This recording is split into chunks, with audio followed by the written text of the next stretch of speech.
करने की कोई कोशिश करेगी?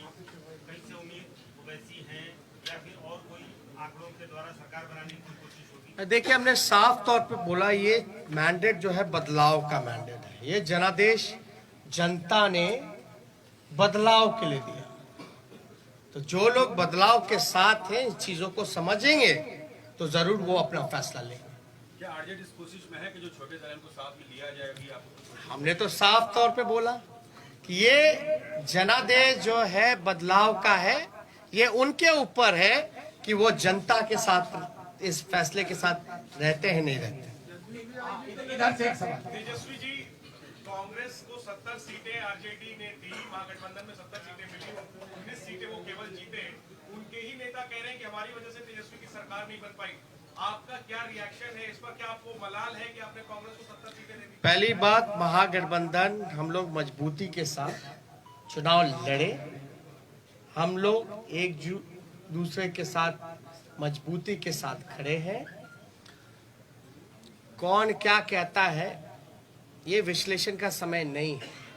अभी जो बात है, ये समय है कि हमको जो हराने का प्रयास किया जा रहा है, जो हमने सिंपल सा सवाल पूछा है कि जो रद्द हुए हैं क्यों हुए हैं, प्रक्रिया उसकी शुरुआत की थी, अंत में आपने ये क्यों किया, आपने रिटर्न में लिख करके क्यों नहीं दिया। मेरा अभी भी मानना है कि लगभग ऐसे 20 सीटें जो हैं हम लोगों को हराया गया है।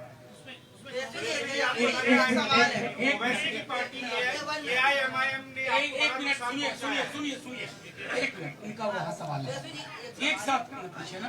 सवाल ये है कि 119 के आंकड़ों तक आपने छुआ, फिर 108 हो जाता है, फिर 110 पे उसको कर दिया जाता है। चुनाव आयोग 5 घंटे इतने में उलझा के रखता है, इसको लेकर क्या कहना है? और कहीं ना कहीं ओवैसी ने आपको जो है एक तरह से देखा जाए तो नुकसान पहुंचाया।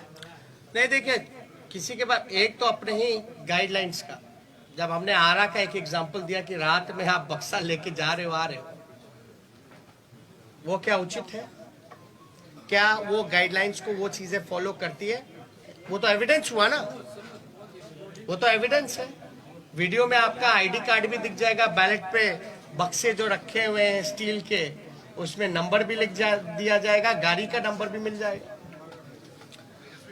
तो उसमें हम तो स्पष्ट रूप से मान रहे हैं कि हमको तो कम से कम 130 सीटें महागठबंधन को मिली है। 130 सीटें मिनिमम महागठबंधन को मिली है।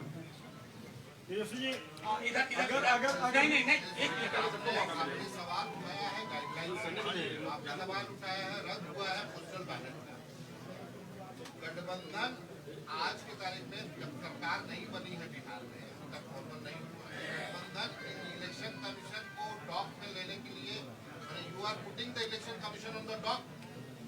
I have been asking simple question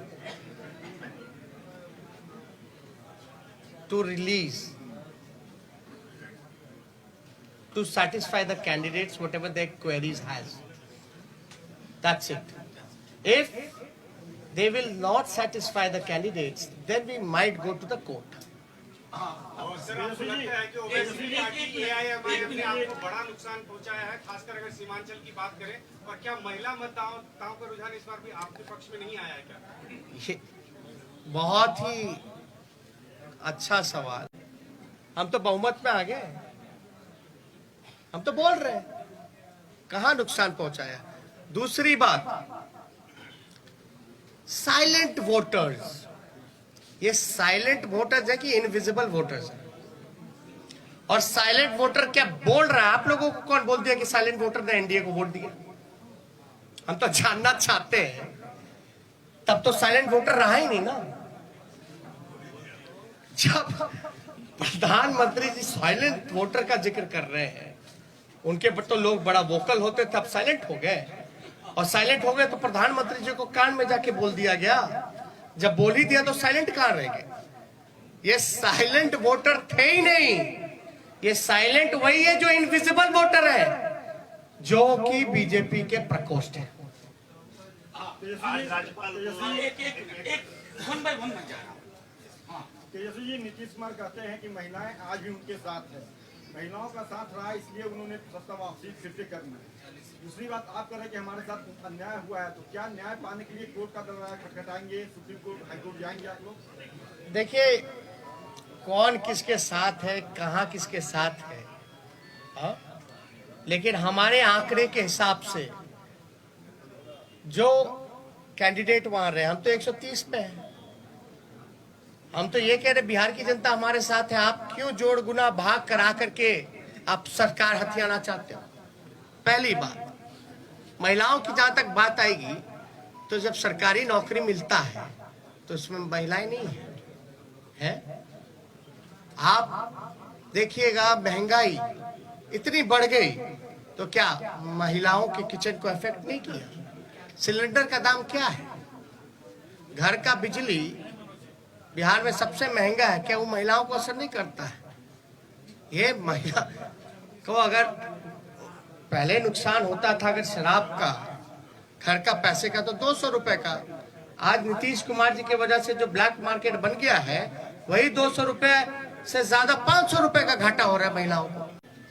ये सब केवल एक स्क्रिप्टेड प्रोपेगेंडा चलाया गया है, और जो कि इस इलेक्शन में ये जितने स्क्रिप्टेड प्रोपेगेंडा चलाने की कोशिश की गई, अरे आपने तो देखा इस चुनाव में इतने शक्तिशाली पीएम हो, मुख्यमंत्री हो, अब शब्द भी मेरे को कहा, मेरे परिवार को कहा, फिर भी हम आशीर्वचन के तौर पे हमने चुनाव लड़ा।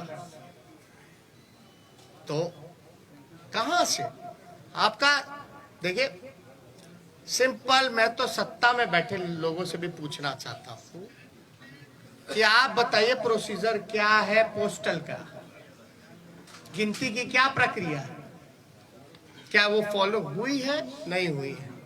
अगर हुई नहीं हुई, जो भी छोड़िए अलग बात, या हमारे जो उम्मीदवार रहे, अगर वो कोई क्वेरी इलेक्शन कमीशन को उस समय पूछ रहे थे तो उस समय इनकार क्यों किया गया, लिखित तौर पे क्यों नहीं दिया गया? और अब हम सभी उम्मीदवार जो है लिख करके इलेक्शन कमीशन को भेज रहे हैं, और हमको तो सीडी भी चाहिए, वीडियोग्राफी भी देखना है। इससे पहले कि मैं अगला सवाल तेजस्वी जी के लिए लूं, मैं एक चीज और उसमें जोड़ देना चाहता हूं। इस बार सबसे बड़ा पोस्टल बैलेट का आधार था नियोजित शिक्षकों की। बिहार सरकार और उसकी मुखिया को मालूम था कि ये पूरी की पूरी नियोजित शिक्षकों का समुदाय शिफ्ट कर गया है, इसलिए इनवैलिड करने की कोशिश हुई, और वो सब चीजें हम एविडेंस के तौर पर मांगेंगे और इनके जीते हुए लोग हारेंगे।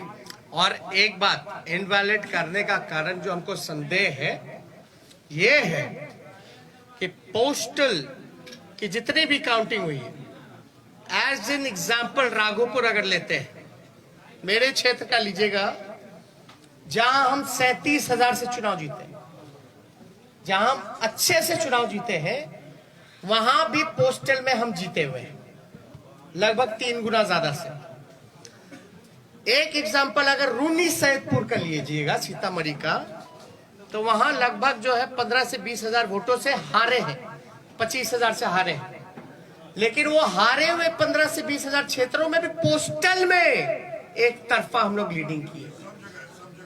यानी पोस्टल में जो मनोज झा जी ने कहा कि ज्यादातर पढ़े लिखे लोग शिक्षकों का, नियोजित शिक्षकों का रहा है, जिन मुद्दों के साथ हम समान काम समान वेतन दिलाने की जो बात कही थी, हमारे पक्ष में वो वोट मिले जिसको रद्द किया गया। और ध्यान से, आरा वाला भी पोस्टल बैलेट का ही बक्सा था रात का, तो एक जगह का पकड़ाया, लेकिन रात के अंधेरे में क्या क्या खेल हुआ, ये तो आंकड़ा जो है हम लोग डिमांड कर रहे हैं आयोग से। एक आखिरी सवाल, एक मिनट, अरे नहीं, ऐसे वो हाथ पहले सवाल किया गया कि विपक्ष जो आरोप लगा रहा है उस पर क्या कहना है उनका? उन्होंने कहा कि हमने विपक्ष को कहा है। अरे भैया, भाई सुनिए, समझ गए आप एक मिनट। गवर्नर चुनाव लड़ रहे थे क्या? नहीं, एक मिनट बात सुनिए। गवर्नर चुनाव लड़ रहे थे क्या? चुनाव कौन लड़ रहा था? कैंडिडेट। इस गाइडलाइन में क्या लिखा है इलेक्शन कमीशन का? किसको सेटिस्फाई करता है, गवर्नर को कि कैंडिडेट को? क्या सीडी दिखाए क्या? दे मीडिया को दे दे, अरे मीडिया को दे दे, सब देखे ना। Thank you. जो 20 सीटें आपने चिन्हित की है जिसमें गड़बड़ी की गई है, उसमें आपकी कितनी है और कांग्रेस की कितनी है? वो लिस्ट हम लोग दे देंगे, उसमें कोई वो नहीं है। और अब मैं इस प्रेस कॉन्फ्रेंस की समाप्ति की घोषणा करता हूँ। शुक्रिया। क्या महागठबंधन वीआईपी और हम पार्टी के संपर्क में है? लेट से आए आप। हमने पहले ही इसका जवाब दे दिया है कि ये जनादेश बदलाव का है और फैसला उनको लेना है कि जनता के फैसले के साथ है कि नहीं। शुक्रिया तमाम साथियों।